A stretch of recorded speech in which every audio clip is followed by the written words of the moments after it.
The Husqvarna Norden 901 is quite an interesting bike. The KTM group took the 890 Adventure, they made something right between the R and the standard model. Touring, but not too road. Adventure, but not too off-road.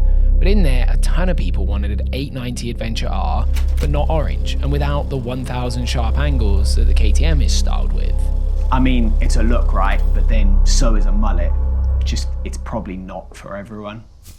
And so that brings us to this, the Husqvarna Norden 901 Expedition Edition. Mouthful. It's basically a KTM 890 Adventure R in blue, with some well thought out extras. The same suspension, the same everything, plus a beefy sump guard, some smallish side luggage, and a GPS mount. If KTMs are ready to race, this thing feels ready to travel, and it might just be the most adventure-ready adventure bike on the market. As I try to with all my test bikes, I got it prepped as best as possible. I set the sag using my now loved Motul sag setting tool. The stock Scorpion STRs are fine as well, but they kind of suck off-road. They came off in favor of something grippier, in this case the Dunlop Trailmax Raid. I fitted them using the clever Rabaconda Street tyre changer that I'm testing and slowly getting the hang of. I popped the standard pannier rails off in favor of my Krieger OS base system because Husky couldn't find the bags in the warehouse. Like all our reviews, the bikes come directly from the manufacturers, but they have no say in what I say, how I say it, and we never take money for product reviews. Let's get on with it. Now, clearly the goal with the Norden 901 Expedition is to tweak the very effective and popular KTM 890 Adventure R platform into a more touring-friendly bike. Make it better at covering long distances, but slightly less optimized for riding single-track enduro on your overgrown enduro bike. For a lot of people, that's probably enough of a review right there. If you like dark blue and retro futuristic headlights and a bit more wind protection, then this is probably a bike for you. Since I last rode the KTM platform, I've also ridden nearly every other adventure bike, and coming back has been surprising. The Norden has one area where it excels, and the rest is kind of just fine. In that box marked just fine is the road riding, and I think a lot of this comes down to where the bar is set now and what you're comparing it to. Now, the Norden has a super low center of gravity and a chassis which translates the road feeling well, which I think gives you a really good understanding of what's going on. I can feel the tires well, feel the road well, and I find it pretty intuitive to ride. And this has always been the case, and not much has changed to alter that. I feel like in 2023, most adventure bikes actually have this sorted, but it does turn into corners pretty smoothly. Hang on. Before we go any further, let's talk about those tires. Now, the wrong tire can completely change a bike's handling, and this video's sponsored Dunlop have a new tire, the Trailmax Raid. I don't like to get all preachy in the adverts in our videos, but the Trailmax Raid is one of the best 50/50 tires on the market. I will hang my hat on that. What makes the Trailmax Raid stand out for me is how it addresses the common shortfalls of 50/50 tires without giving up the strengths. It's a true 50/50 tire, and it works as well on the road as it does off-road. The Raid is designed with a high silica compound and a clever tread pattern to offer incredibly touring style road handling and truly superb wet road grip for this kind of tire. It rolls into corners rather than falling into them and has let me feel what the bikes are actually doing on the road.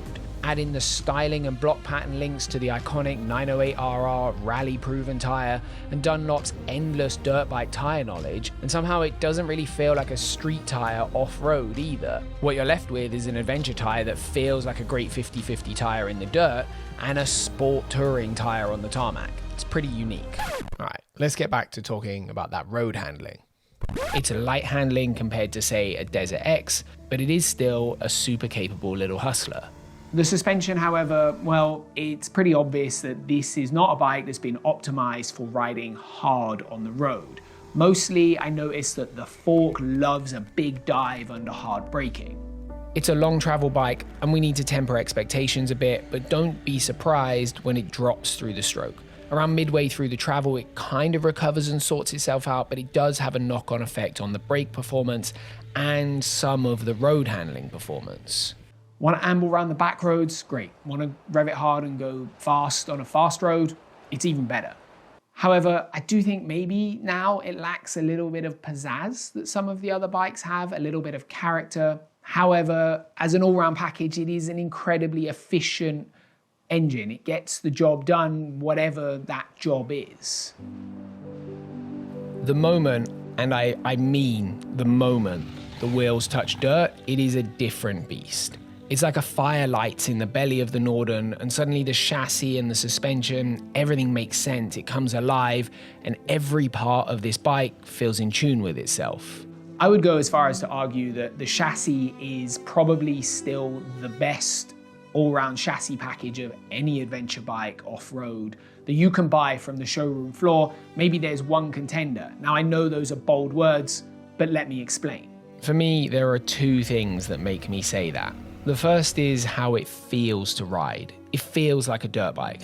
Now, I don't mean in the lightness and the flickableness. It feels like a dirt bike in that you can really feel the dirt underneath the tires and how that translates back into the information your brain picks up. As a person who grew up on dirt bikes, it means that the chassis is very intuitive to ride.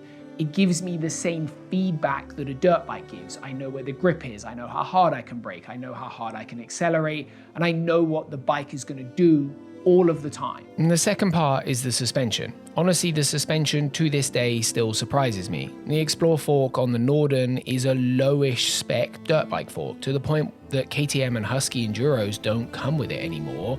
And yet this fork shock combo is light years better than any other stock adventure bike setup for off-road riding, bar the Aprilia Touareg.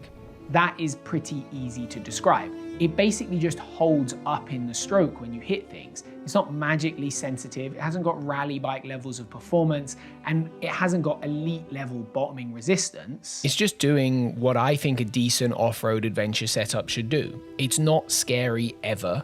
If I hit something, it's controlled. If I need to preload, it responds. If I overstep the mark and it bottoms out, it's gentle, progressive, and safe. And those two things underpin a genuine joy of an adventure bike to ride, a bike I can get on anytime, anywhere, and know that I'm gonna enjoy it. It's gonna put a smile on my face. And when you mix in the 901's engine that does absolutely what you need it to all of the time, you end up with a genuinely great off-road focused adventure bike. It's come so far since it was a 790. The motor never once left me wanting, from asking it to find grip, to braking traction, to popping the front wheel, to cruising along big dirt roads in a high gear. When you add in the superb electronics package with class-leading ABS, adjustable traction control, a steering damper, and a very stable chassis, the Norden rips. And if you were only going to ride the bike off-road, you'd be a very happy owner. But coming back down from those lofty words, the Norden does have some shortcomings in the package, and they do matter. They're kind of boring, but they matter. The medium good road riding experience is cut down a little by a few things. The comfort for me of this bike is mixed. I appreciate the closeness of the handlebars to the seat for all-day shoulder comfort, but the seat ruined me. It's hard, it has no space for my big ass, and it is not the one. I read a few forum posts that rate the seat, and that stuff is super personal, but personally, it doesn't work for me. And secondly, it gets hot, like rudely hot, really quite uncomfortable. I will caveat that by saying it's about 28, 29 degrees C here in the UK at the moment, which for us is hot. But around the legs and the butt, it is very uncomfortable. Ride it on the road for 45 minutes, no. And the other side of that is that I would worry about the shock overheating over a long day. It feels like a lot of the heat comes from the cap between the swing arm and the engine. Now bear in mind the UK is not a hot country, even in summer, and it might be something worth considering. The ergos off-road are also strangely un-KTM group. Now the bars are low, and for some folk that won't feel as comfy as it could, but for controlling the bike it is good, and they're the same as the KTM. The seat, however, is pretty wide between the knees, and it is constantly there. Over 3 full days of riding, I kind of got to a place where I didn't notice it, but it is there, and for me that is a problem. If it were my bike, I'd be off to buy a different seat. As I tried to do with my test bikes, I also did a little manual labor on it. I've just stopped because I've noticed that the GPS mount has come loose, so it's I don't know how that happened, but it has, so I'm gonna stop and do it up. I think adventure bikes really need to be easy to work on in the field, and the Husky is. Changing the tyres to the Trailmax Raids was a breeze. The wheels work like a dirt bike, the torque setting is sensible, and all the other essentials are easy to get to. And that brings us right back, full circle, to the Norden being adventure ready, for you to roll out of the showroom and into the horizon. The Husqvarna have dressed the KTM 890 Adventure in clothes to cover the biggest weaknesses that bike has, and the wind protection is better, but really it's a blue KTM with some thoughtful features.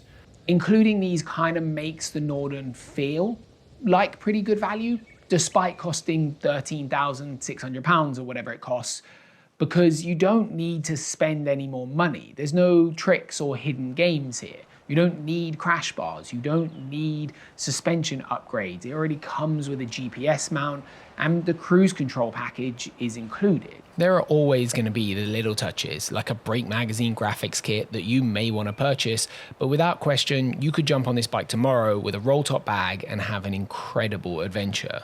What more do you want from an adventure bike?